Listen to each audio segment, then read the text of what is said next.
مرحبا إخواني أخواتي في فيديو جديد يتحدث عن تاريخ الجزائر. فالسؤال الذي يحير العالم والجميع: هل الجزائر لديها تاريخ فعلا؟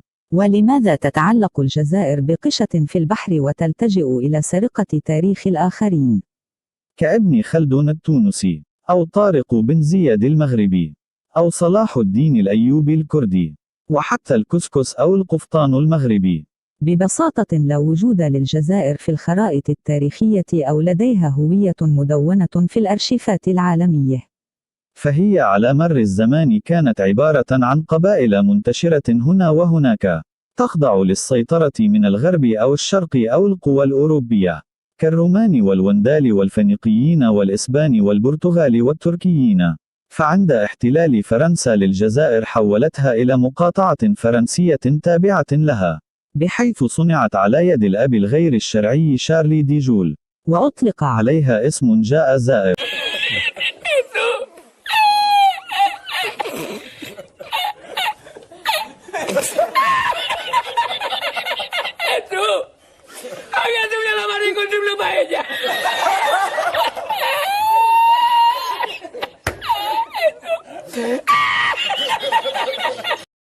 فالجزائريون لستر فضيحتهم المدوية تاريخيا يلجؤون إلى إطلاق أكذوبة نوميديا، فمن غبائهم لا يعرفون أن هذا الاسم لا وجود له في التاريخ وحتى صيغته إنجليزي.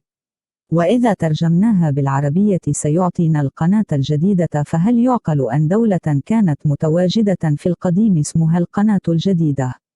هذا هراء من وحي الخيال العلمي، وكأن في ذلك الوقت كان لديهم الإنترنت واليوتيوب، لهذا سموها بهذا الاسم الغريب. فهذا الفيديو بالدليل القاطع يثبت أن الجزائر من صنع دي جول وليس لها وجود تاريخي قبل الاستعمار الفرنسي. Je poserai la question aux Algériens en tant qu'ils sont des individus, car depuis que le monde est le monde, il n'y a jamais eu d'unité, ni à plus forte raison de souveraineté algérienne. Carthaginois, Romains, Vandales, Byzantins, Arabes de Syrie, Arabes de Cordoue, Turcs, Français ont tour à tour pénétré le pays sans qu'à aucun moment et d'aucune façon il y ait eu un État algérien. المشكل في الجزائر أولا وقبل كل شيء مشكل هوية، سي ان بروبليم ايدونتيتير. عبالكم نقول لكم حاجة بالك جو في شوكي لي زالجيريان يتشوكاو، عبالك باللي نو سوم لو سول بي او موند كي نا با ريغلي سون بروبليم ايدونتيتير. اليوم 52 سنة بعد الاستقلال الجزائريين ما على بالهمش شكون يكونوا، كي سوم نو اون طونك الجيريا. هذا هو السؤال المطروح. ليس مشكل سياسي، المشكل في الجزائر أولا وقبل كل شيء مشكل هوية، c'est un problème identitaire. Pétri par les dominations qui ont façonné son visage et sa culture, les Berbères, les Juifs, les Arabes. C'est la France qui établit les frontières et qui donne par décret du 14 octobre 1839 un nom à ce territoire, Algérie. La constitution de la Troisième République déclare cette Algérie territoire français. Plus d'un siècle de cohabitation avait créé des liens forts. Les tirailleurs algériens se sont battus pendant un siècle, côte à côte, avec les recrues. للتذكير المشاهد، ربما حتى المشاهد الشاب، ربما نتكلم عن الصحراء والقضية حتى يفهم ربما سياق النزاع. يعني في ماذا نتكلم. العودة التاريخية، يجب أن نعود للتاريخ. ومثلا تاريخ 1912 مع مولانا عبد الحفيظ العلوي ودخول الاستعمار.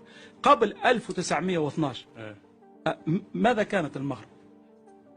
المغرب كانت تراب المغرب يعني. هل كان يوجد بلد اسمه موريتانيا أستاذ سهل؟ لا. ثلث الجزائر كان مغربي. جزائرية كانت مغربية قبل عفوا هذا التاريخ عفوا وهل كانت تونس؟ عفوا المغرب أنا مثلا وهل كانت تونس؟ هذه الطريقة يا أخي. عفوا أستاذ سهل. عفوا أستاذ سهل. عفوا أستاذ سهل. قبل 1912 عفوا تاريخ نتكلم. Des pirates. Il n'a jamais existé d'État algérien, il y a eu des tentatives à plusieurs reprises. L'Algérie a été une colonie occupée par plusieurs États successifs. En 1830, احنا شعب بدون دستور، ما عندناش كواعد في التاريخ، هايمين، nous sommes des clandestins de l'histoire. متى تأسست دولة الجزائر؟ ومن أسس دولة الجزائر؟ من أسس الجزائر؟ فرنسا. فلماذا لا تقوم؟ لا دولة الجزائر تعود إلى نوميديا منذ عهود قبيلة. لا يا سيدي، لم يكن هناك دولة اسمها الجزائر. وهل لا نوميديا أونسيان تعود إلى عود غابرة يا سيدي الكريم؟ دولة ولكن أسألك سؤال، من كان في الجزائر قبل أن أتت فرنسا؟ C'est pour dire que l'Algérie, la France ne l'a pas colonisée, elle l'a faite. Elle l'a fondée, elle n'existait pas avant. Cette terre n'était qu'une terre colonisée par tout le monde. Colonisée par les Romains, colonisée par les Arabes, colonisée par les Turcs. Et c'était rien, c'était un désert. La France a fait l'Algérie, elle a même donné son nom. Quand la France arrive en Algérie, l'Algérie est un pays qui n'existe pas. Parce que la France va créer l'Algérie, la France va donner le nom d'Algérie, et la France va donner ses frontières à l'Algérie. La France va unifier des populations qui étaient absolument disparates, qui n'avaient pas de destin commun. La France va créer les routes, va créer les hôpitaux, va créer les ports, va créer les ponts, va créer les écoles. الجزائر هذه مدينة الجزائر فقط. من الذي عمل هذا الشكل وسماها الجزائر؟ الاستعمار. Et pas une nation, mais pour être une nation, il faut que ce soit un processus historique. L'Algérie est une création coloniale. Nous avons le décret de création.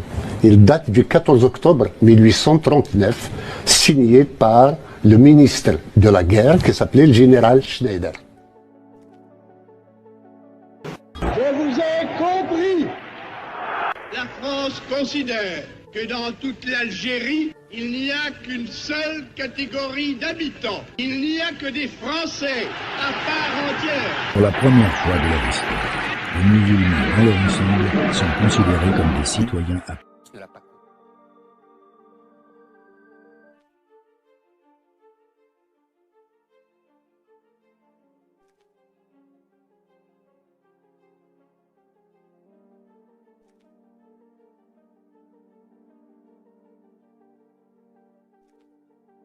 طور التمكين بقت دولة المرابطين دولة واحدة، من تونس في الشمال إلى أفريقيا الوسطى في الجنوب. تلت أفريقيا كلها بقت دولة واحدة، تونس والجزائر والمغرب والسنغال وموريتانيا وغانا وأفريقيا الوسطى والنيجر ومالي. أنت بتتكلم على وهم فعلا، كل دي دولة واحدة قائدها يوسف ابن تشفين رحمه الله.